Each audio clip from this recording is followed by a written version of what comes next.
اعوذ باللہ من الشیطان الرجیم بسم اللہ الرحمن الرحیم۔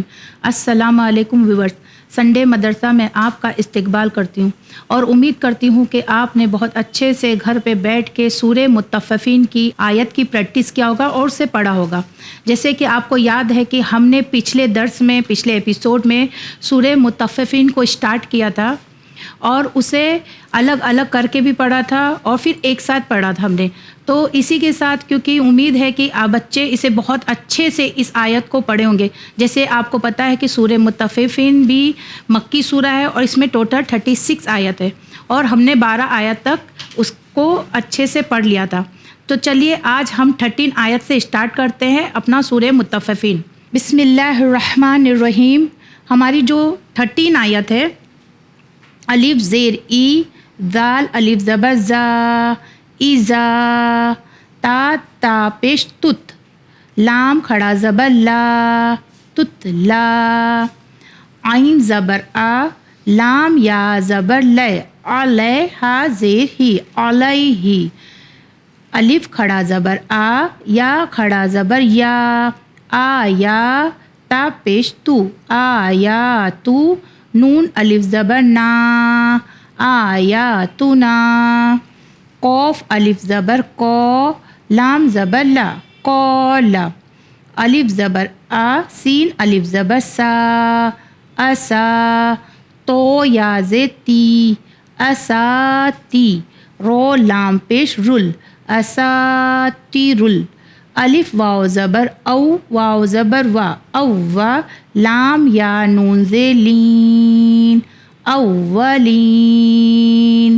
جیسے آپ نے دیکھا کہ میں نے کس طرح سے ہر آیت کو الگ کیا ہے۔ اب ایک ساتھ کوشش کروں گی تاکہ بچے بھی ایک ساتھ اسے پڑھ سکیں۔ اذا تتلا علیہ آیاتنا قال اساطیر الاولین۔ ہماری جو 14 آیت ہے، کیف لام زبر کل، لام الف زبر لا، کلا، با لام زبر بل، کلا بل، اور یہاں پہ سکت دیا ہے یعنی یہاں پہ رکنا ہے ہمیں، تو کلا بل، رو الف زبر رو، نون زبر نا، رو نا، عین زبر آ، لام کھڑا زبر لا، علا، قوف پیش کو، لام واپش لو، کلو، با زیر بی، کلو بی، ہا میم زیر ہم، میم میں تشدید آ گئی تو مشدد کا قانون آ گیا، کلو بی ہم، میم الف زبر ما، کلو بی ہم ما، کیف الف زبر کا، نون واپش نو، کانو، یا کیف زبر یک، سین زیر سی، یک سی، با واو نون پیش بون، یکسبون، کلا بل، رونا علی قلوبہم ما کانوا یکسبون۔ ہماری جو 15 آیت ہے، کیف لام زبر کل، لام الف مد زبر لا، کلا، الف نون زیر ان، نون زبر نا، ان، ہا میم پیش ہم، انہم، نون پہ مشدد کا قانون آ گیا اس لیے، انہم، عین رو زبر ار، یہاں پہ ہم نے نون کو نہیں پڑھا ہے، عین کو رو پہ جوائن کیا ہے، وہ اس کے لیے کیونکہ ادغام کا قانون آ گیا۔ جیسے آپ کو یاد ہوگا کہ ادغام میں 6 حرف ہوتے ہیں، یا، رو، لام، میم، واو، نون، یہ 6 لیٹر ہوتے ہیں۔ اگر 6 لیٹر میں سے کوئی بھی اگر لیٹر آ جاتا ہے نون ساکین کے بعد تو ہمیں وہاں پہ نون کو نہیں پڑھنا ہے، ڈائریکٹ ادغام والے لیٹر پہ جوائن کریں گے اور ادھر بھی ہم گننا کریں گے، مگر رو اور لام پہ گننا نہیں ہوتا ہے۔ تو عین رو زبر ار، رو با زبر رب، الرب، با زیر بی، الرب بی، ہا میم زیر ہم، الربہم، الربہم، یا واو زبر یو، میم زبر ما، یوما، حمزہ زیر ای، یوم ای، دال لام دو زیر ذل، یہاں پہ بھی ادغام کا قانون آ گیا کیونکہ تنوین کے بعد لام کا آنا یعنی نون ساکین یا تنوین کے بعد یا مرلون میں سے کوئی بھی ایک لیٹر آ جائے تو وہاں پہ ادغام ہوتا ہے. تو یوم ازل لام زبر لا میم ہا زبر مح لا مح جیم واپس جو لا محجو با واو نون پیش بون لا محجوبون کلا انہم الربہم یومئذ لمحجوبون. یہ ہماری 15 آیت تھی. اب ہماری جو 16 آیت ہے تا میم پہ تم میم زبر ما ثم الف نون زیر ان نون زبر نا ان ہا میم پیش ہم انہم لام زبر لا صاد الف زبر سو لسو لام لام پیش لل لسو لل جیم زبر جا ہا یا میم زیر ہیم جہیم. سما میں بھی مشدد کا قانون ہے اور انہم میں بھی مشدد کا قانون ہے. ثم انہم لصول الجحیم. ہماری جو 17 آیت ہے تا میم پہ ثم میم زبر ما ثم یا پیش یو قوف الف زبر کو یو کا لام پیش لو یو قالو ہا کھڑا زبر ہا دال لام زبر زل ہا دل لام زبر لا زال یا دی لدی کیف نون پیش کن تا میم پیش تم کن تم با زیر بی ہا کھڑا زیر ہی بی ہی تا پیش تو کیف زال زبر کز تو قد دال دے دی تو قد دی با واو نون پیش بون تو قد دی بون ثم یقولو ھذا الذی کنتم. یہاں پہ میم کو بھی ہم نے تھوڑا سا لمبا کر رہے کنتم کیونکہ میم ساکن کے بعد حرف با آ گیا ہے تو اقلاب کا قانون آلریڈی ادھر ہے تو اس لیے ہم نے میم کو کھینچا ہے. کنتم بیہ تکذبون ثم یقالو ھذا الذی کنتم بیہ تکذبون. ہماری جو 18 آیت ہے کیف لام زبر کل لام الف مد زبر لا کلا الف نون زیر این نون زبر نا ان کیف زیر کی تا کھڑا زبر تا کی تا با لام زبر بل کتاب بل الف با زبر اب رو الف زبر رو اب رو رو زیر ری اب رو ری لام زبر لا فا یا زیر فی لفی عین لام زیر ال لام یا زیر لی اللی یا نون زیر یین اللیین کلا ان کتاب الابراری روری یعنی ایک رو کو ہم نے موٹا کیا ہے اور ایک رو کو پتلا کیا ہے کیونکہ اگر رو کے اوپر زبر یا پیش آ جائے تو رو موٹا ہو جاتا ہے اگر زیر آ جائے تو رو پتلا پڑا جاتا ہے. اب روری لفی اللیین.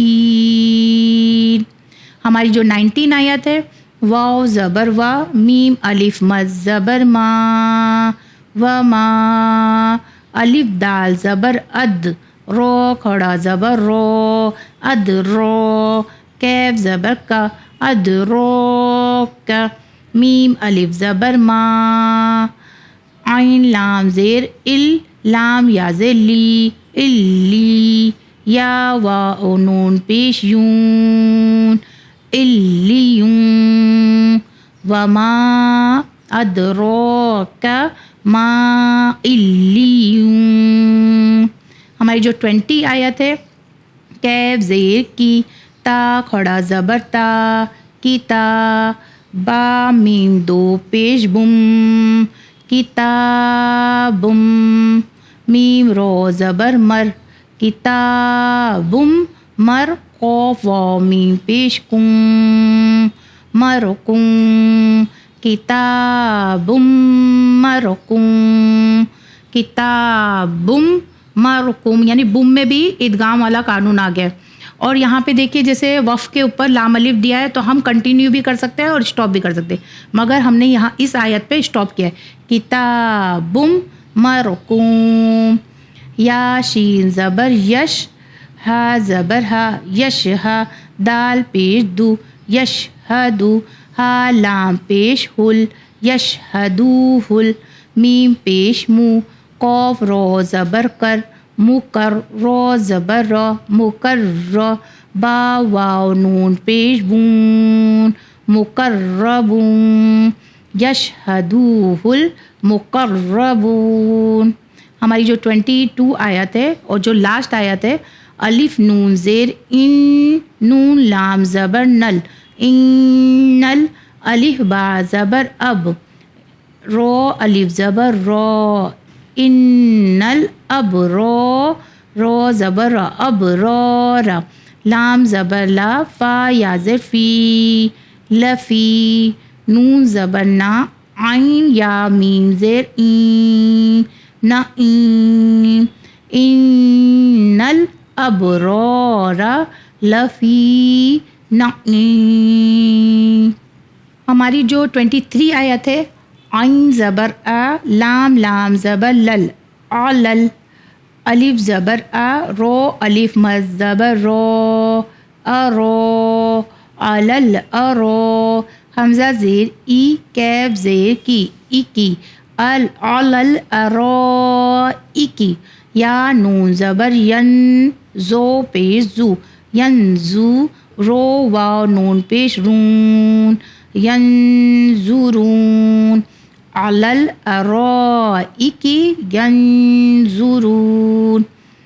ہماری جو لاسٹ آیت ہے 24 آیت تا عین زبر تا رو زیر ری توری فا پیش فو تعرفو فا یا زیر فی واو پیش وو جیم واو پیش جو وجو ہا زیر ہی وجوہی ہا میم زیر ہم وجوہہم تعریف فی وجوہہم نون زو زبر نز رو زبر را نظر تا نون زبر تن نظرتن نون زبر نا عین یا میم زیر این نعیم نظرتن نعیم تعریف فی وجوہہم نظرتن نعیم. جیسے آپ نے دیکھا کہ میں نے کس طرح سے ہر آیت کو الگ الگ کیا ہے، یعنی زبر زیر پیش اور تشدید ہر قانون کا اپلائی کیا ہے. اسی کے ساتھ اب ساری آیتوں کو ایک ساتھ پڑھیں گے تاکہ بچے پہلے الگ کر کے پڑھ سکیں اور پھر اسے ایک ساتھ پڑھ سکیں. 30 پارہ ہم لوگوں نے جو اسٹارٹ کیا اس کا مقصد ہی یہی ہے کہ جتنے بھی ابھی زبر زیر کے ساتھ ہم پڑھ لیں اسی پارے میں پڑھیں گے، پھر جو نیکسٹ ہمارا جو سپارہ اسٹارٹ ہوگا فرسٹ پارہ وہ ہم ایک ساتھ پڑھیں گے تاکہ بچے اسے بہت اچھے سے مخرج تجوید اور لحن کے ساتھ پڑھ سکیں. تو چلیے ہم پھر سے ایک بار 13 سے لے کے 24 آیت کی پریکٹس کرتے ہیں. اِذَا تُتْلَى عَلَيْهِ آيَاتُنَا قَالَ أَسَاطِيرُ الْأَوَّلِينَ كَلَّا بَلْ رَانَ عَلَى قُلُوبِهِمْ مَا كَانُوا يَكْسِبُونَ كَلَّا إِنَّهُمْ عَنْ رَبِّهِمْ يَوْمَئِذٍ لَمَحْجُوبُونَ ثُمَّ إِنَّهُمْ لَصَالُو الْجَحِيمِ ثُمَّ يُقَالُ هَذَا الَّذِي كُنْتُمْ بِهِ تُكَذِّبُونَ کلا ان کتاب الابرار لفی علیین وما ادراک ما علیون کتاب مرقوم یشہدوہ المقربون ان الابرار لفی نعیم علی الارائک ینظرون تعریف فی وجوہہم نظرۃ النعیم۔ جیسے آپ نے دیکھا کہ کس طرح سے ہم نے پوری آیتوں کو پڑھا ہے، اسی امید کے ساتھ کہ آپ بھی اپنے بچوں کو اور خود بھی گھر میں قرآن مجید کو کوشش کریں گے اسی طرح سے بہترین سیکھ سکے اور اپنے بچوں کو بھی سکھائے۔ بس مجھے دیجیے اجازت، بڑھتے ہیں مورل سٹوری کی طرف۔ خدا حافظ۔ بسم اللہ الرحمن الرحیم۔ ڈیئر ویورز، السلام علیکم۔ آپ تمام کا استقبال ہے پروگرام سنڈے مدرسہ میں۔ ساتھ ہی وہ چھوٹے چھوٹے ننھے پیارے بچوں کا بھی ہم استقبال کرتے ہیں جو ہر سنڈے ہمارے پروگرام کا انتظار کرتے ہیں۔ ہر بار کی طرح اس بار بھی ہم آپ کے لیے ایک بہت ہی اچھی سٹوری لے آئے ہیں جو ہمارے اور آپ کے آخری نبی حضرت محمد مصطفیٰ صلی اللہ علیہ وآلہ وسلم کی زندگی سے جڑی ہوئی ہے، اور جو ہمیں سکھائے گی کہ ہمیں زندگی میں کس طرح ہر مقام پر، ہر منزل پر کوشش کرنی چاہیے کہ ہم کسی کی مدد کریں۔ اور یہ ہم دیکھیں گے کہ کس طرح رسول خدا صلی اللہ علیہ وآلہ وسلم ہر بار کوشش کرتے تھے کہ وہ ان کے ذریعے دوسروں کی مدد کر سکیں، ان کے کام آ سکیں۔ ایک بار رسول خدا صلی اللہ علیہ وآلہ وسلم راستے سے گزر رہے تھے تو انہوں نے دیکھا کہ دور کہیں پہ ایک آدمی، ایک شخص بیٹھ کر چکی چلا رہا ہے، اور جب وہ قریب گئے تو انہیں اس بات کا احساس ہوا کہ یہ جو شخص ہے جو چکی چلا رہا ہے وہ ایک سلیو نظر آتا ہے، ایک غلام نظر آتا ہے، اور یہ چکی چلاتے ہوئے کافی زیادہ رو رہا ہے۔ رسول خدا صلی اللہ علیہ وآلہ وسلم پریشان ہو گئے۔ انہوں نے سوچا کہ کیا بات ہوگی کہ یہ شخص اتنا رو رہا ہے۔ وہ شخص کے قریب گئے، انہوں نے مسکرا کر بہت ہی پیار سے اس سے سوال کیا کہ اے شخص، وہ کیا بات ہے جس کی وجہ سے تم اتنا رو رہے ہو؟ کیا کوئی پریشانی ہے، کوئی مسئلہ ہے تو مجھے بتاؤ، شاید میں تمہارے کام آ سکوں۔ اس شخص نے کہا کہ مجھے یہ اناج کو پیسنا ہے، لیکن آج میری طبیعت خراب ہے اور مجھ میں طاقت نہیں کہ میں چکی چلا سکوں، لیکن اگر میں نے چکی چلا کر اس اناج کو نہیں پیسا، اس کام کو پورا نہیں کیا، تو جو میرا مالک ہے وہ مجھ سے کافی زیادہ ناراض ہو جائے گا اور وہ مجھے برا بھلا کہنے لگے گا، لیکن مجھ میں طاقت نہیں کہ میں اس کام کو پورا کر سکوں۔ میں کوشش کر رہا ہوں کہ جتنا جلدی ہو سکے میں چکی چلا کر اس پورے اناج کو پیس دوں۔ رسول خدا صلی اللہ علیہ وآلہ وسلم نے جب دیکھا کہ یہ شخص کی طبیعت خراب ہے لیکن ایک کام ہے جو اسے مکمل کرنا ہے، تو انہوں نے کہا کہ اے شخص، تم ایک جگہ پر بیٹھ کر آرام کرو، یہ چکی میں چلا لوں گا، اس اناج کو میں پیس دوں گا۔ اور اسی طرح رسول خدا صلی اللہ علیہ وآلہ وسلم نے اس شخص کی مدد کی، اور ساتھ ہی میں اس سے کہا کہ اگر آگے بھی تمہیں کچھ کام ہو اور تم نہیں کر پاؤ تو مجھے بلانا، میں آ کر تمہاری مدد کروں گا۔ اب بچوں، آپ مجھے بتائیے اس اسٹوری سے ہم کیا سیکھتے ہیں؟ کافی بار ایسا ہوتا ہے نا بچوں کہ ہماری گھر پہ جو میڈز آتی ہیں، ہماری بلڈنگ میں جو واچ مین ہوتے ہیں، ان کی طبیعت خراب ہوتی ہے، یہ کافی بار کام نہیں کر پاتے، لیکن ہم کیا کرتے ہیں؟ ہم تو بیٹھ کے اپنا ٹی وی دیکھتے ہیں، موبائل یوز کرتے ہیں اور کھیلتے ہیں، ہم ان کی مدد کرنے کے بارے میں نہیں سوچتے ہیں۔ لیکن اس سٹوری میں ہم کیا دیکھتے ہیں کہ اللہ کے رسول انہوں نے سوچا کہ کیوں نہ میں جا کے اس شخص کی، اس غلام کی مدد کروں، تو ہمیں بھی کرنا چاہیے۔ ہمیں رسول خدا صلی اللہ علیہ وآلہ وسلم کی سیرت سے سیکھنا چاہیے، ان کی سیرت پر عمل کرنی چاہیے۔ ہم اگر اپنے آپ کو امتی کہتے ہیں، آپ صلی اللہ علیہ وآلہ وسلم کے ماننے والے کہتے ہیں، تو ہمارے اخلاق بھی آپ کے جیسے ہونے چاہیے نا۔ اور اس سٹوری سے بہتر سٹوری ہمیں کون سی مل سکتی ہے جو ہمیں یہ بتائے کہ ہمیں دوسروں کی مدد کرنی چاہیے۔ تو میں امید کرتی ہوں کہ آپ اپنے گھر میں اپنے پیرنٹس کی، آپ کے یہاں جو میڈز ہیں، ان کی مدد ضرور کریں گے، اور ساتھ ہی اگر کوئی بیمار ہوگا، کسی کی طبیعت ٹھیک نہیں ہوگی، تو آپ ان سے ملنے بھی ضرور جائیں گے۔ تو آئیے اب دیکھتے ہیں کہ سسٹر فاطمہ آپ کے لیے کیا لے کے آئی ہیں۔ السلام علیکم لٹل سٹارز. ہم بات کر رہے ہیں امام زین العابدین علیہ السلام کی. پچھلی بار ہم نے دیکھا تھا کہ کس طرح وہ کربلا سے مدینہ آ چکے تھے اور اب یہاں پر انہیں اپنی نئی زندگی کی شروعات کرنی تھی. سب کچھ ختم ہو چکا تھا, تباہ ہو چکا تھا, اور ایسے عالم میں خود کو سنبھالنا بہت مشکل ہے کہ جہاں سارا خاندان شہید کر دیا گیا ہو اور آپ کو اس وطن میں لوٹ کر آنا پڑے اور وہیں رہنا پڑے کہ جہاں آپ سب کے ساتھ رہا کرتے تھے. خیر, اس وقت امام زین العابدین علیہ السلام نے خود کو بہت سنبھالا, بہت ہمت سے کام لیا, اور اس کے بعد آپ نے امام حسین علیہ السلام کی قربانی کو ساری دنیا میں پھیلانے کا مشن بنا لیا کہ وہ ان کی قربانی ضائع نہ جانے دیں. وہ کیا کرتے؟ امام زین العابدین علیہ السلام غلاموں کو خریدتے, پھر ان کو لا کے سال بھر تک اپنے ساتھ رکھتے, انہیں پڑھاتے, لکھاتے, ٹرین کرتے, امام حسین کی قربانی کے بارے میں بتاتے, احکام اور شریعت بتاتے, اور 1 سال پورا ہو جانے کے بعد وہ ان غلاموں کو آزاد کر دیتے اور کہتے کہ تم جس ملک سے آئے ہو, جس جگہ سے آئے ہو, وہاں لوٹ جاؤ اور وہاں کے لوگوں کو جا کر یہ چیزیں بتاؤ, وہاں کے لوگوں کو یہ سکھاؤ, احکام سکھاؤ, شریعت سکھاؤ. ہم اہل بیت علیہم السلام کے بارے میں سب لوگوں کو بتاؤ اور ان لوگوں کو ٹرین کرو. ہمارا جو مشن ہے, ہمارا جو مقصد ہے, اسے جاری اور ساری رکھو. بچوں, اس زمانے میں ایسا تو تھا نہیں کہ سوشل میڈیا کا زمانہ ہو اور آپ ایک ویڈیو اپلوڈ کریں اور وہ ساری دنیا میں پھیل جائے اور وہ وائرل ہو جائے جس طرح آج ہوا کرتا ہے. اس زمانے میں کوئی بھی چیز پہنچانے کے لیے ایک انسان کو ہی دوسرے شہر جانا پڑتا, لوگوں کو انفارم کرنا پڑتا.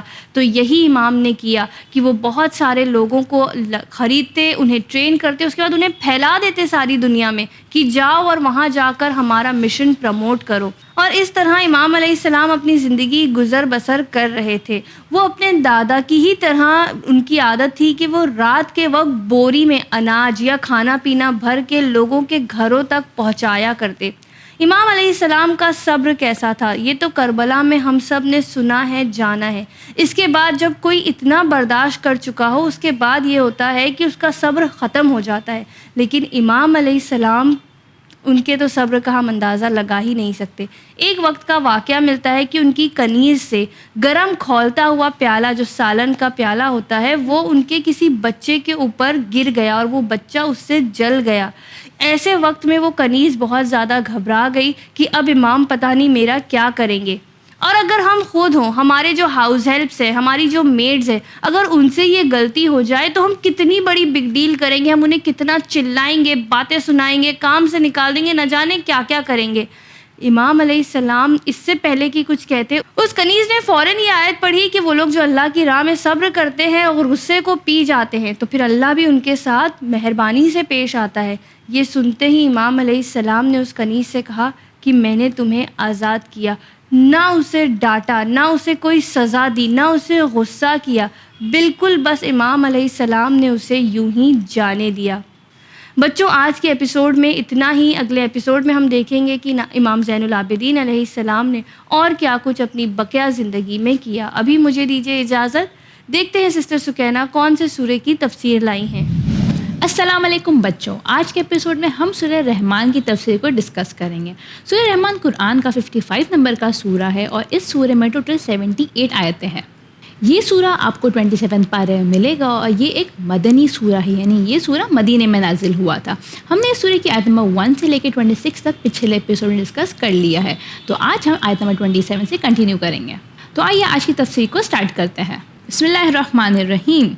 آیت نمبر 26, کل من علیہا فان. اس آیت میں اللہ فرما رہا ہے جو کچھ بھی اس روئے زمین پر ہے سب فنا ہو جانے والے ہیں. آیت نمبر 27, وَيَبْقَى وَجْهُ رَبِّكَ ذُو الْجَلَالِ وَالْإِكْرَامِ. اس آیت میں اللہ فرما رہا ہے صرف تمہارے رب کی ذات جو صاحب جلال اور اکرام ہے وہ ہی باقی رہنے والی ہے. آیت نمبر 28, فَبِأَيِّ آلَاءِ رَبِّكُمَا تُكَذِّبَانِ. اس آیت میں اللہ فرما رہا ہے تو تم اپنے رب کی کس کس نعمتوں کو جھٹلاؤ گے. تو آیت نمبر 26 اور 27 میں اللہ یہ بتا رہا ہے کہ اس زمین پہ جو کچھ بھی ہے سب ایک دن فنا ہو جانے والا ہے, یعنی سب ایک دن ختم ہو جانے والا ہے اور صرف اللہ کی ذات ہی باقی رہنے والی ہے. آیت نمبر 29, یسألوہ من فی السماوات والارض کل یوم ہوا فی شان. اس آیت میں اللہ فرما رہا ہے آسمان اور زمین میں جو بھی ہے سب اسی سے سوال کرتے ہیں اور وہ ہر روز ایک نئی شان والا ہے۔ آیت نمبر 30 فَبِأَيِّ آلَاءِ رَبِّكُمَا تُكَذِّبَانِ، اور اس آیت میں اللہ فرما رہا ہے کہ اپنے رب کی کس کس نعمتوں کو جھٹلاؤ گے۔ آیت نمبر 31 سَنَفْرُغُ لَكُمْ أَيُّهَا الثَّقَلَانِ، اس آیت میں اللہ فرما رہا ہے اے دونوں گروہ ہم عنقریب ہی تمہاری طرف متوجہ ہونے والے ہیں اور حساب کریں گے۔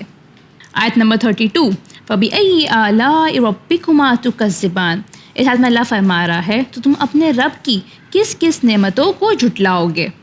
تو آیت نمبر 32 میں اللہ نے فرمایا ہے کہ دو گروہ کا حساب کیا جائے گا اور ان پہ متوجہ کیا جائے گا۔ دو گروہ کون ہے؟ دو گروہ انسان اور جنات ہے، جو اس آیت میں بتایا جا رہا ہے کہ اللہ ان دونوں گروہ کو متوجہ ہوگا اور ان کا حساب کرے گا۔ آیت نمبر 33 یا معشر الجن والانس ان استطعتم ان تنفذوا من اقطار السماوات والارض فانفذوا لا تنفذون الا بسلطان، اس آیت میں اللہ فرما رہا ہے اے گروہ جن اور انس، اگر تم میں قدرت ہو کہ آسمان اور زمین کے اطراف سے باہر نکل جاؤ تو نکل جاؤ، مگر یاد رکھو کہ تم قوت اور غلبے کے بغیر نہیں نکل سکتے۔ آیت نمبر 34 فَبِأَيِّ آلَاءِ رَبِّكُمَا تُكَذِّبَانِ، کہ اپنے رب کی کس کس نعمتوں کو جھٹلاؤ گے۔ آیت نمبر 35 یُرْسَلُ عَلَيْكُمَا شُوَاظٌ مِّنَ النَّارِ وَالنُّحَاسُ فَلَا تَنتَصِرَانِ، تو اس آیت میں اللہ فرما رہا ہے تمہارے اوپر آگ کے سب شعلے اور دھواں چھوڑ دیا جائے گا تو تم دونوں کسی طرح نہیں روک سکتے ہو۔ آیت نمبر 36 فَبِأَيِّ آلَاءِ رَبِّكُمَا تُكَذِّبَانِ، خدا کہہ رہا ہے تو تم اپنے رب کی کس کس نعمتوں کو جھٹلاؤ گے۔ تو آیت نمبر 35 میں اللہ یہ کہہ رہا ہے کہ گنہگاروں پہ آگ کے شعلے چھوڑ دیے جائیں گے، اور ایسے آگ کے شعلے ہیں جو وہ لوگ اس چیز سے نہیں بچ سکیں گے اور اس چیز کو روک بھی نہیں سکیں گے۔ آیت نمبر 37 وَإِذَا انشَقَّتِ السَّمَاءُ فَكَانَتْ وَرْدَةً كَالدِّهَانِ، اس آیت میں اللہ فرما رہا ہے پھر جب آسمان پھٹ کر تیل کی طرح سرخ ہو جائے گا۔ آیت نمبر 38 فَبِأَيِّ آلَاءِ رَبِّكُمَا تُكَذِّبَانِ، اس آیت میں اللہ فرما رہا ہے کہ تم اپنے رب کی کس کس نعمتوں کو جھٹلاؤ گے۔ تو آیت نمبر 37 میں اللہ یہ مینشن کر رہا ہے کہ روز قیامت والے دن آسمان پھٹ جائے گا اور آسمان پھٹ کر تیل کی طرح ریڈ یعنی سرخ ہو جائے گا۔ تو آج کے ایپیسوڈ میں ہم بس اتنی ہی آیتوں کو ڈسکس کریں گے، آگے کی آیتیں ہم نیکسٹ ایپیسوڈ میں ڈسکس کریں گے۔ تو بچوں آج کے ایپیسوڈ سے ہم کیا سیکھتے ہیں؟ پہلی چیز کہ دنیا میں جو بھی کچھ ہے وہ سب فنا ہو جانے والا ہے، ختم ہو جانے والا ہے، اور صرف اللہ کی ذات ہی باقی رہنے والی ہے۔ تو دوسری چیز ہم کیا سیکھتے ہیں کہ دنیا میں جتنے بھی انسان ہے، اور قرآن میں یہ بھی مینشن کیا گیا کہ دو گروہ کے بارے میں مینشن کیا گیا ہے جو ہے انسان اور جنات۔ تو اللہ یہ کہہ رہا ہے کہ آخرت والے دن ان لوگوں کو اپنے اعمال کے حساب سے سزا اور جزا ملے گی۔ تو آج کے ایپیسوڈ میں بس اتنا ہی۔ آپ ٹیم سنڈے مدرسہ کو دیجیے اجازت اور بنے رہیے چینل ون پر۔